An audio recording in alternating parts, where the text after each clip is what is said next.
Hello, my name is John, and today we'll be reading California's Paradox: More Immigration, More Poverty by Spencer P. Morrison, posted on American Greatness, February 15th, 2018. Spencer P. Morrison is a law student, writer, and author of Bobbins Not Gold. He is the editor-in-chief of the National Economics Editorial. California is a land of untold opulence. Hollywood's glitter dazzles the gawking masses, while the world's most profitable companies, Google, Apple, and Facebook, funnel cash into the Golden State from every corner of the earth. And yet California is also desperately poor. 1 in 5 Californians live in poverty.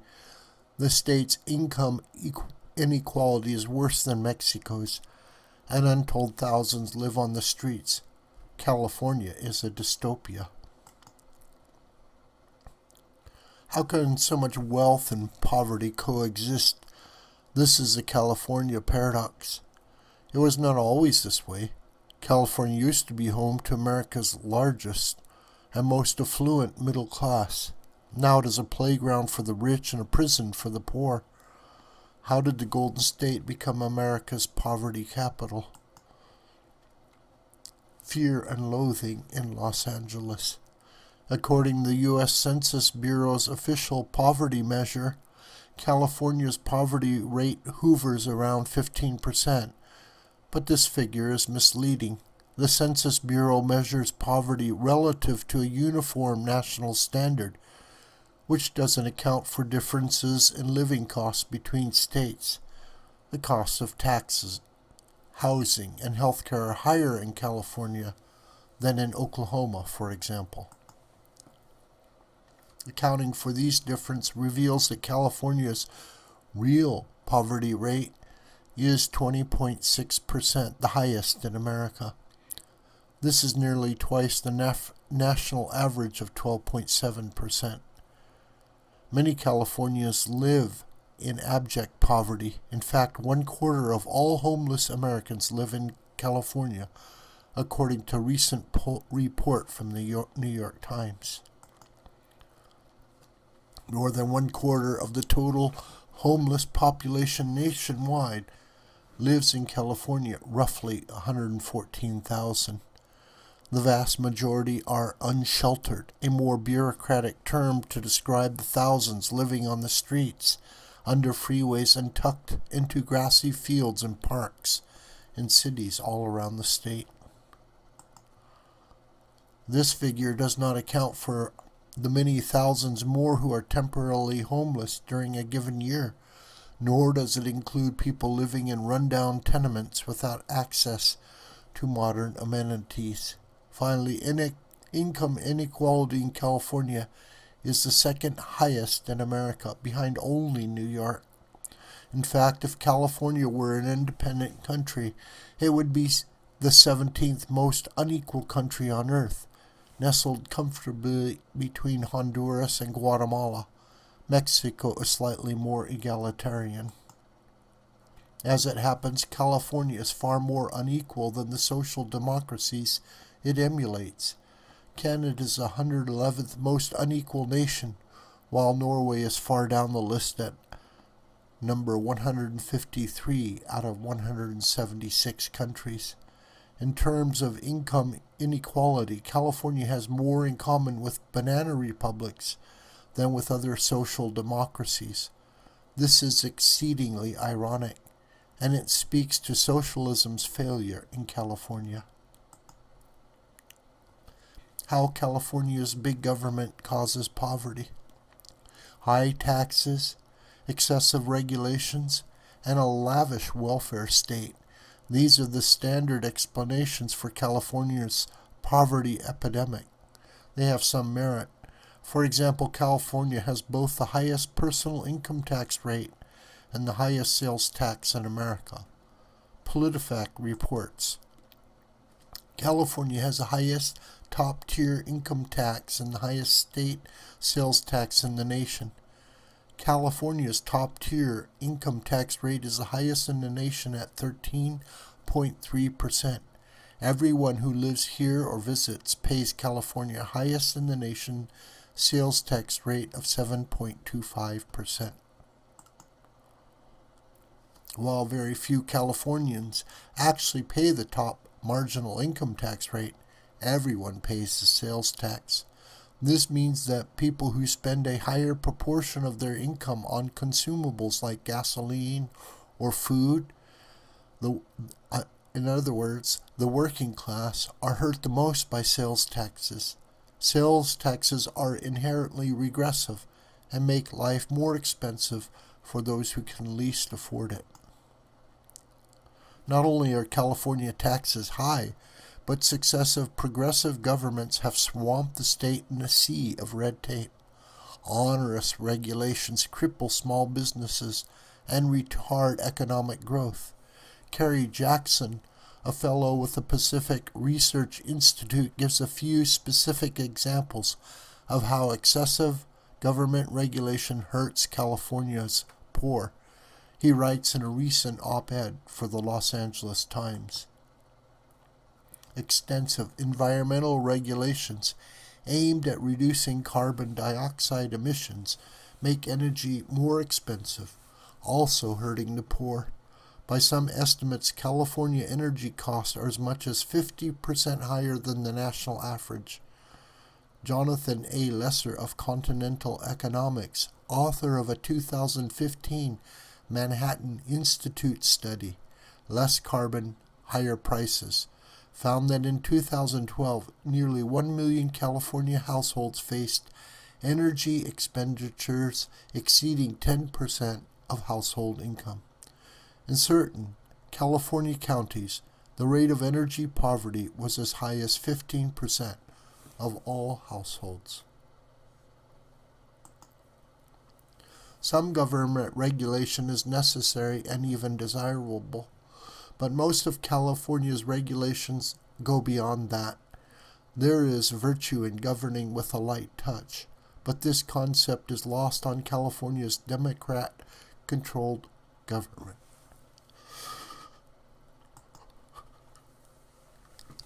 Finally, California's welfare state is perhaps paradoxically a source of poverty in the state. MarketWatch notes that California's welfare state is the most generous in America. Part of this is because California is large, but mostly it's because California spends more per capita on welfare than any other state. In fact, the Orange County Register reports that California's social safety net is comparable in scale to those found in California.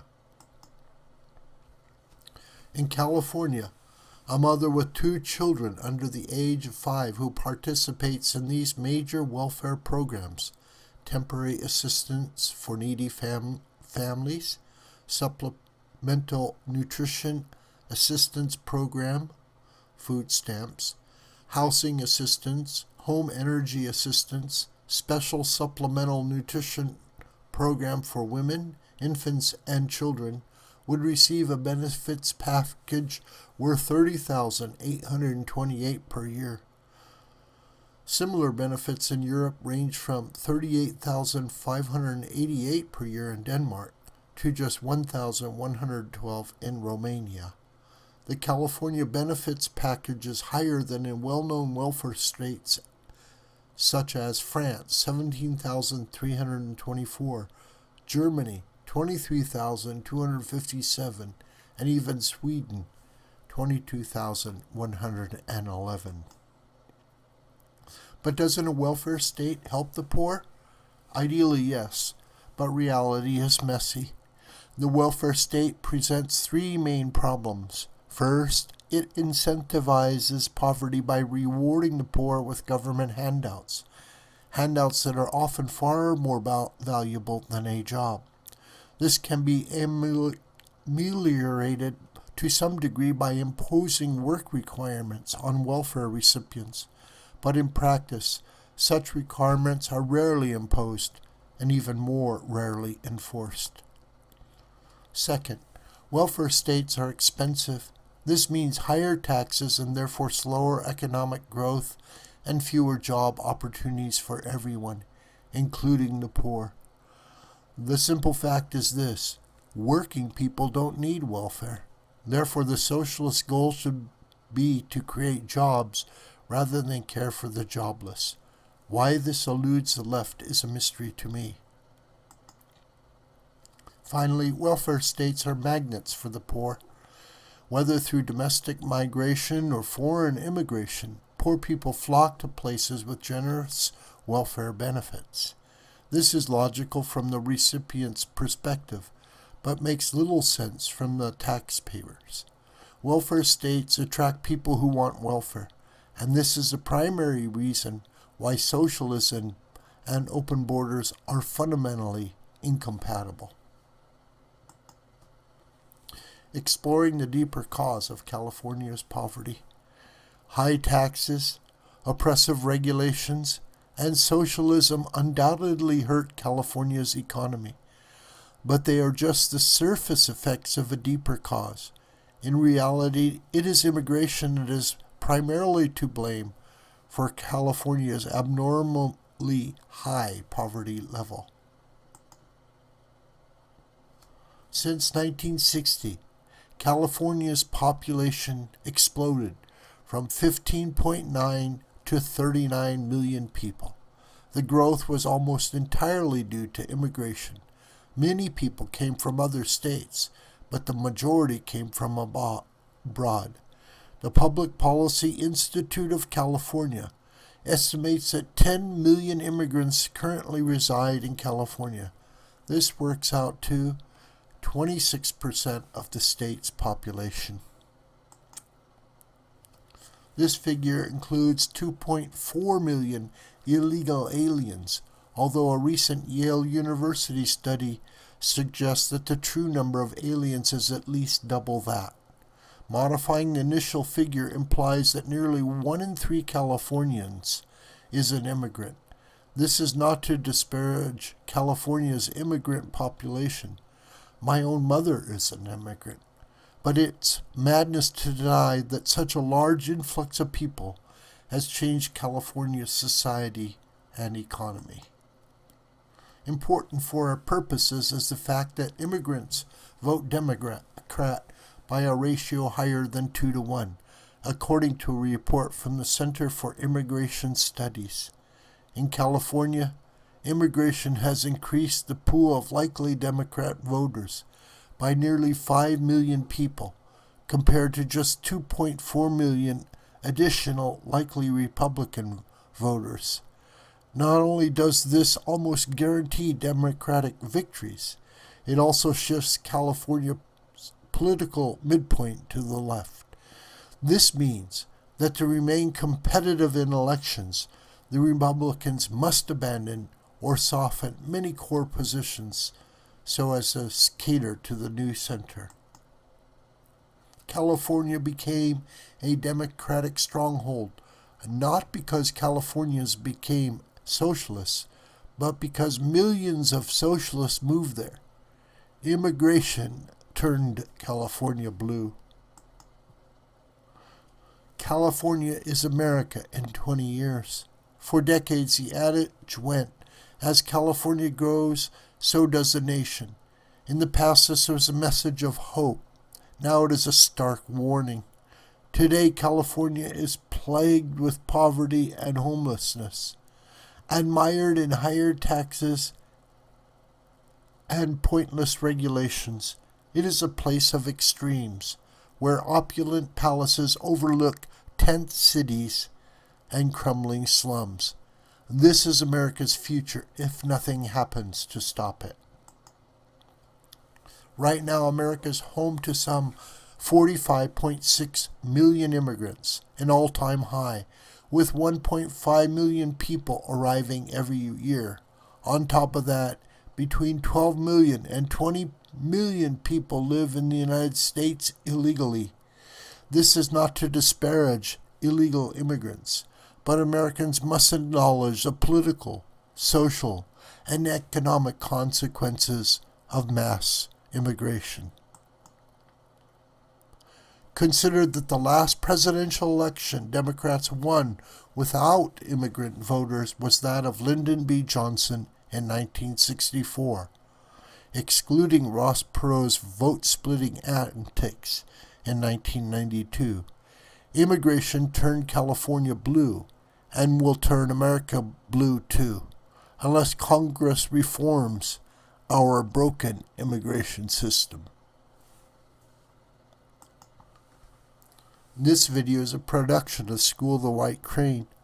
My name is John Brooker, and you could communicate with me through commentary on this video or through my Gmail listed here. Please share this video with family and friends and on social media. May God richly bless you.